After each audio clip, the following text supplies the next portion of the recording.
Good morning, folks. Thanks for being out here. Hello, Omaha. Thanks for coming out. We've got an engine running down on this side that's going to make it kind of hard to hear. Did you hear me? We got an engine down here. Can y'all hear me? All right. All right. If you want to move to my left, your right, you feel free to do that.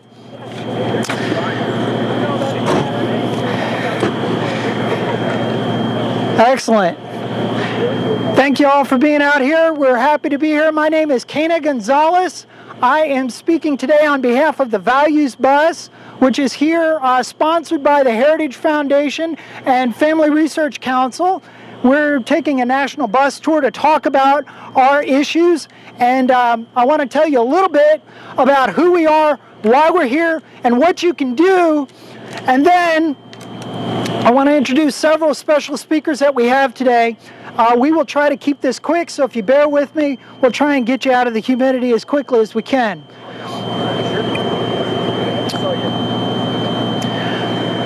As I said, my name is Kana Gonzalez. I'm speaking today on behalf of Family Research Council and the Heritage Foundation. Heritage Foundation was founded in 1973 and is the largest, has the most broad support in terms of individual supporters of a policy group in Washington, D.C. with over 700,000 members.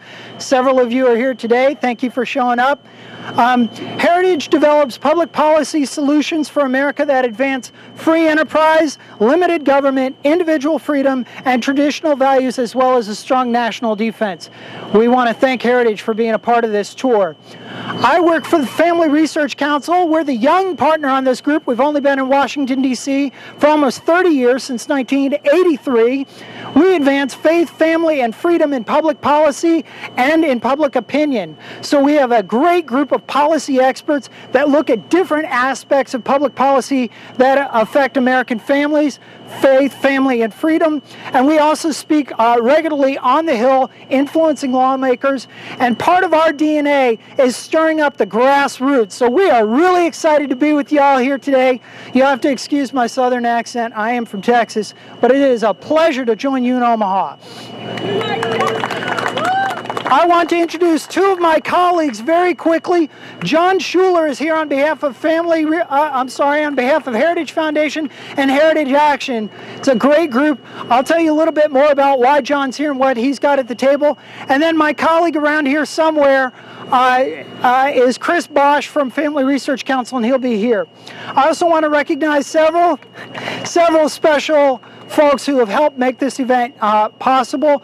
Gun Owners of America, thank you for being a part of this event. John Valleco came here all the way from Washington, D.C. to address you today. Colleen Holmes, thank you for coming from Eagle Forum. Eagle Forum folks, thank you for being a part of this event. We're pleased to partner with you. And today, we're very pleased to be joined this morning by John Sternberg, your state treasurer, who will be speaking as well. Don, forgive me, Don Sternberg. As part of my job at Family Research Council, I work with all of our state partners. We have a John Stemberger in Florida who's a great guy. I want you to know I'm walking a tightrope here. Don, my apologies. Let me tell you really quickly why Heritage Foundation and Family Research Council is working together on this tour. Both organizations realize that America is at a tipping point, and we agree with one another that the fiscal crises that we're facing and the moral crises that we're facing are interrelated and inextricable. We cannot address them individually. They must be addressed together. You can't separate moral and fiscal issues. The fiscal crisis in America is a crisis of character, and the basis for a strong economy is strong families. You've got to address these things together. Both organizations agree that America today is at a tipping point, and we must act. Our basic institutions are under attack. Folks, you don't need me to tell you that. Our military is being threatened with irresponsible spending cuts, while at the same time America's finest are being transformed into the largest social experiment ever. Our families are being undermined on every side, from policies regulating, I kid you not, in the last 2 weeks, what kinds of work our kids can do on farms, to a president whose views on marriage are evolving. Our economy is being systematically dismantled and rebuilt from the ground up on the failed socialist experiments and policies of the past.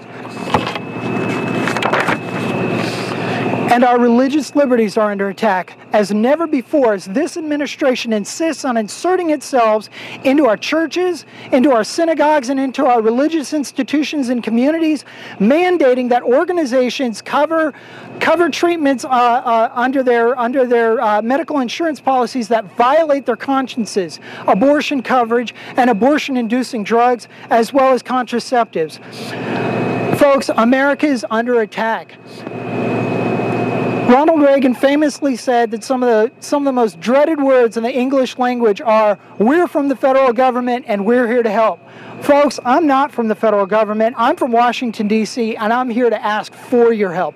We need you in this fight. We need you to get involved. We cannot stay on the sidelines. We cannot wait for the perfect policy position or perfect organization or perfect candidate to come along. We have got to get involved today. We have got to get involved, and we've got to bring our family and our friends and our neighbors and get them involved. This is how you can do it. If anybody here is not registered to vote, you need to register to vote. We will register you over here at the FRC table. We got it all set up, and we'd love to do that. Assuming you are registered to vote, let me encourage you to multiply your vote. Don't just be one voter. Don't just go to the polls in your primary and in the general elections here. Don't just get involved by yourself. Inform yourself on the issues and bring other people with you. And that's why I'm excited to talk today a little bit about Family Research Council's Values Champions. These are voter champions who sign up online, it's free of course, to reach out to folks in your community, in your church, in your civic groups, and help them understand the critical issues that are driving the policy discussions of the day. You can do that in two ways. You come up here and sign up, and we will equip you with two different things. One is this Values Champion packet. This will explain to you how to tie together the issues that I've been talking about so that you can communicate effectively.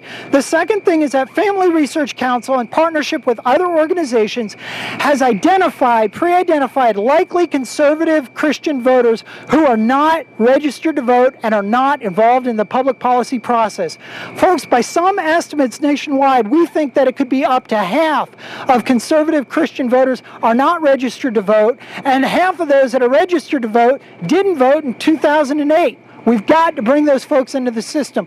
We have the tools to do that. We've identified 20 plus key swing states where those voters live and could make the margin of difference in the next electoral cycle. We want to bring them into the process, but we can't do it. I can stand here and talk all day as loud as I want. I can travel the state. I can go from state to state, but I can't bring people into the process the way you can. What you do is you sign up online, and we will give you the names and phone numbers or email addresses, whatever you'd like, of 10 likely conservative Christian voters in a key swing state. If it's not in Nebraska, it might be in Missouri. It might be where it's in Iowa. It's in Missouri and Iowa. I was just thinking, in Missouri, in the last election in 2008 was decided by less than 3,000 votes statewide. That we've got to bring these folks into the process. We will give you names and numbers that you can call or email and just explain. This is important. You need to get involved. Register to vote. It's very simple, and frankly, it's a lot of fun. I want to encourage you to visit both tables at the end. We're going to hear from speakers. But if you visit the Heritage table, you will see they have material on saving the American dream. This is a detailed plan, public policy plan that they have come up with to fix the debt, cut spending, and restore prosperity to America. If their plan is followed, we could balance the budget and halve the size of the government. Folks, it's exciting. And please do come by the Family Research Council table here.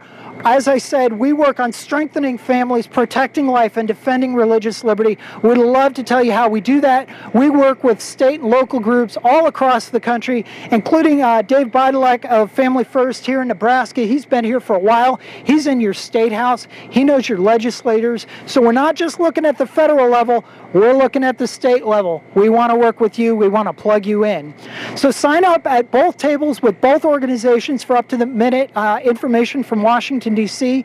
You can hold your elected officials accountable once they get to Washington, but you need to know what they're doing. We'll tell you. Sign up. So thank you very much. With that, I'd like to turn this over to John Valleco of Gun Owners of America. Please join me in welcoming him. Thanks, John. Good morning. It's great to be here. I'm John Valleco with Gun Owners of America. We're a national grassroots lobbying organization with about 350,000 members. As Cato mentioned, America is under attack. Well, the Second Amendment is under attack as well. We have a president intent on dismantling the Second Amendment. We have a Supreme Court that just ruled in the Heller decision in 2008 that the Second Amendment protects an individual right, and that decision was 5-4. It was a great decision. It was also a scary decision, because if that ruling flips by one vote, then we will have a Supreme Court saying that the Second Amendment protects a collective right. And that's a huge swing. And the next president might be able to appoint 1, 2, maybe 3 new Supreme Court justices and shape public policy in the firearms area for not only this generation, but for a generation to come. We have an Attorney General in this country who has perjured himself before the United States Congress regarding the Fast and Furious scandal, running thousands of guns into Mexico into the hands of people who are probably the most violent criminals in the Western Hemisphere. These guns have turned up in the murder scenes of 2 U.S. law enforcement officials and hundreds of Mexicans. And what is the administration's response to the violence along the border? It's, we need more gun control in the United States. They're blaming the Second Amendment, they're blaming our right to keep and bear arms for a problem that they helped to create with Fast and Furious. And yet the Attorney General of this country denies having any knowledge of what Fast and Furious was about. And so the Congress is responding. The House of Representatives has prepared a 44-page contempt of Congress citation for the Attorney General. And if the Attorney General doesn't begin to cooperate with the Congress, that citation will go through the committee in the House of Representatives and be brought to the floor. And he will be, and the Attorney General will be held in contempt of Congress. That's something that's quite remarkable. It doesn't happen every week in Washington. Maybe it should, but it does. It happens twice in the last 30 years. But we need to hold these people in positions of power accountable to the law. You know, right now there's a trial with Roger Clemens because he supposedly lied to Congress about steroid use involving a baseball game. But now we have the nation's top law enforcement officer perjuring himself before the United States Congress and has not even received so much as a slap on the wrist. So we live in a very important, crucial time for the Second Amendment, because we have a lot of allies in Congress. We have a lot of allies at the state level. We have a lot of enemies at the federal level in terms of the courts and in terms of the administration and the bureaucracy. We have groups like the EPA trying to institute backdoor gun control by banning lead ammunition, and we could go on and on. But one thing that we have as Second Amendment rights supporters is we have the people on our side. There are nearly 100 million gun owners in this country. There are millions upon millions of licensed hunters. But you know what's discouraging is that half of the people who have a license to hunt are not registered to vote. Many of the ones who are registered to vote don't vote. That needs to change. Us as Second Amendment supporters, and I'm sure everyone here is a Second Amendment supporter, we need to tell our friends who are gun owners, who own firearms for self-protection, for sport, for hunting, for whatever reason, that they need to register to vote as an insurance policy to protect our Second Amendment, because there are people in this country who just want to obliterate it, and we need to roll that back, and we need to protect our rights, and the way to do that is by getting involved and getting our friends registered to vote and getting them to the polls. And not only that, we need to get to know our candidates. We need to get to know the people who are running for office, ask them questions, and then hold them accountable and those in office accountable to living and ruling by the oath that they take to protect and defend the Constitution of the United States. So I'm glad to be here, glad to be part of this effort, and thank you all for coming, and I'll turn this back over to Kano. Thank you so much. It is a real pleasure to partner with you. Thank you very much, John. I want to introduce Colleen Holmes. Colleen Holmes has been with the Eagle Forum for the last 4 years. She's also working out of Washington, D.C. right now. She's the executive director there, and we are pleased to be joined by Eagle Forum. Please welcome Colleen Holmes. Thank you, Kana, and thank you everyone for coming out. We're in D.C., so you don't have to be. I apologize. My materials didn't come this morning. I'm Colleen Holmes with Eagle Forum. It's the pro-family organization that Phyllis Schlafly founded in 1972. So we got you by 1 year, but a Heritage Foundation. But Phyllis Schlafly has been a grassroots activist that has really changed the face of this nation, impacting it for pro-family values.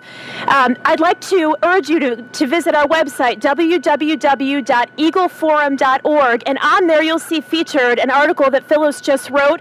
She's not one to pull any punches. I don't know if y'all are familiar with her, but she wrote an article called "Obama is a Big-Time Lawbreaker," and it's about a memo that was released by, I believe it was 12 state attorneys general, outlining the ways in which the Obama administration is trampling states' freedoms and is breaking laws for everything from refusing to enforce the Defense of Marriage Act and to things like telling Boeing where they can and can't locate plants. John mentioned this, trampling the Second Amendment freedoms, where states are having their 10th Amendment rights taken away. So I'd like to urge you to check that out. Something else that Eagle Forum has been paying close attention to and will be continuing to pay close attention to is focusing on judicial nominees. And, you know, we all hear about Obamacare, cap and trade, some of the big issues that, and some of the big bills that are passed. But one of the most important things that we're going to have to deal with over the next 4 years, as John mentioned, are the potential Supreme Court nominees and judicial nominees. So I urge you to visit our website. We'd love to provide you some information to help you as you make your decisions as to how to vote.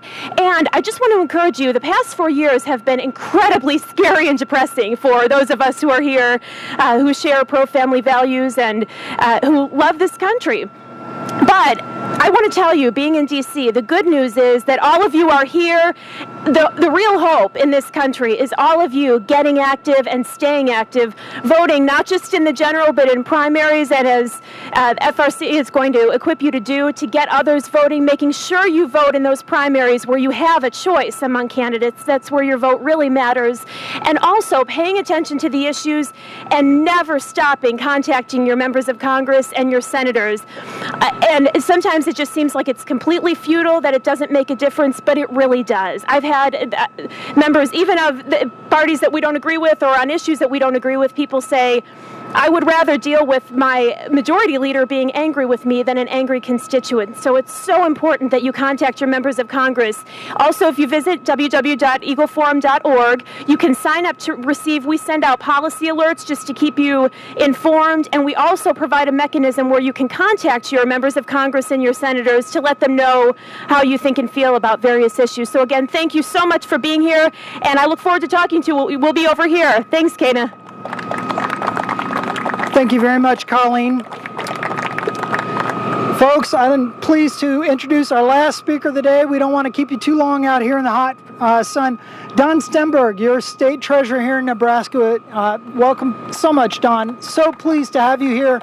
Thank you so much for taking time out of your schedule to be here. Thank you, sir. Thank you.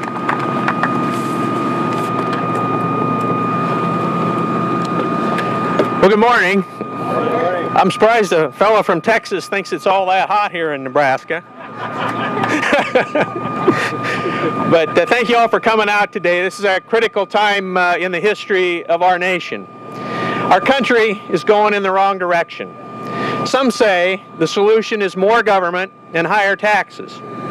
My friends, as Ronald Reagan said, government is not the solution to our problem. government is the problem. And today, more specifically, it is the federal government that is our problem. It's a government of nationalized health care. It's a government of oppressive new regulations. It's a government of trillion-dollar deficits. It's a government of higher taxes. It's a government of class warfare. It's a government that funds abortions and tramples on religious freedom.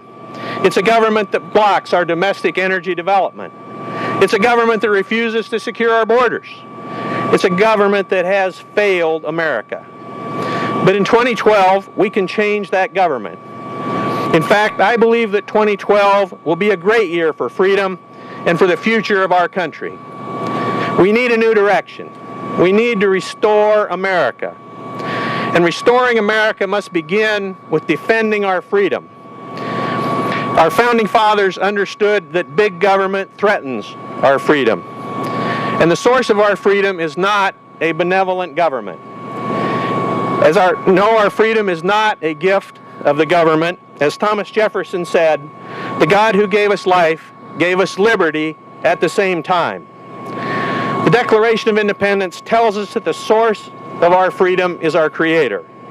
The Declaration of Independence says this: we hold these truths to be self-evident, that all men are created equal, that they are endowed by their Creator with certain unalienable rights. Among these are life, liberty, and the pursuit of happiness.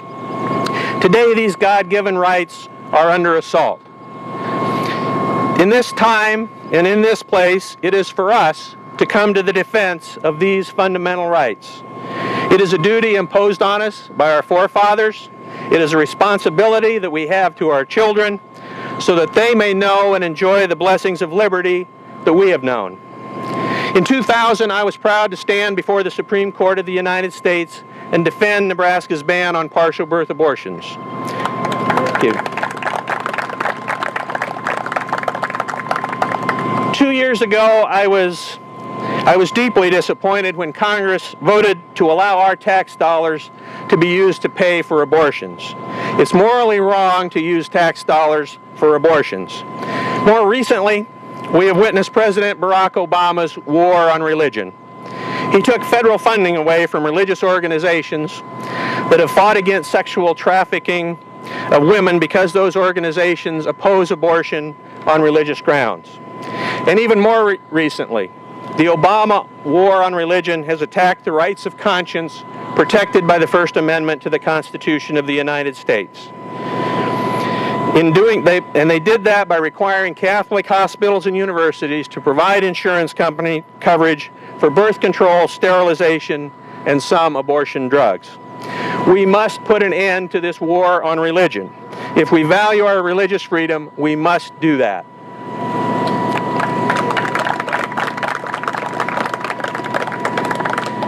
Over 53 million children have been killed by abortion in the United States since Roe versus Wade was decided. But I firmly believe that this carnage will not continue forever. I firmly believe that a just God will not forever allow his innocent children to be slaughtered. And I look forward to the day when the Supreme Court of the United States will say that our Constitution, which was written to secure the blessings of liberty to ourselves and to our posterity, does not authorize the killing of the very posterity it was written to protect.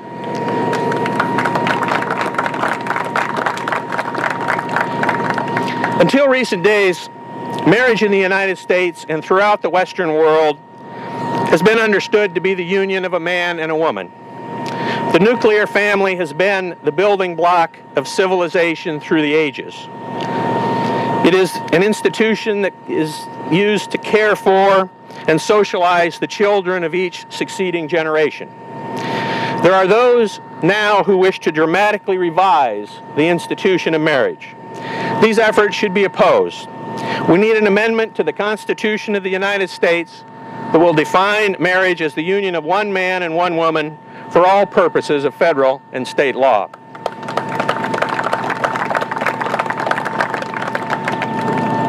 We must repeal Obamacare. The nationalization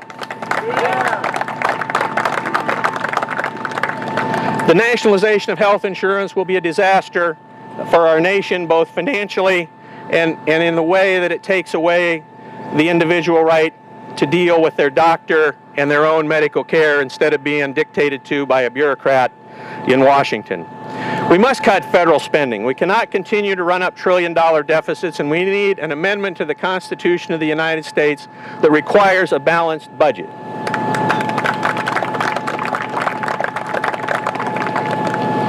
We must develop our domestic energy resources. For too long, we have allowed radical environmentalists to block domestic energy development. It's time to get them out of the way and move forward with energy security for our nation.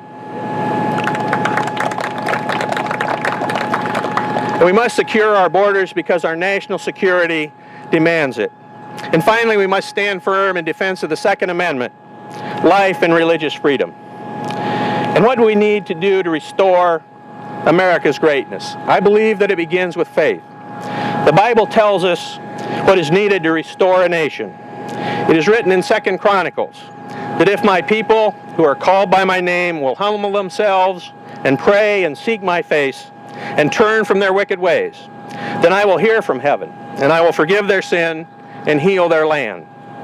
Restoring our nation must begin with earnest prayer. When you go home tonight, pray for our country. Pray that God will heal our land. But it is not enough to pray. Every story in the Bible except creation involved men and women inspired by God who did what they were called to do. So what, in addition to prayer, can we do to restore our country?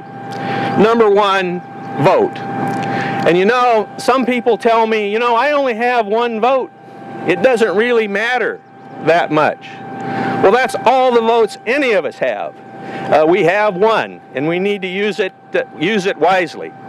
Let me tell you a couple of historical things in Nebraska. In 1990, in the Democratic race for governor in the primary, the winner won by less than 50 votes. And he went on to serve 2 terms as governor and 2 terms in the United States Senate.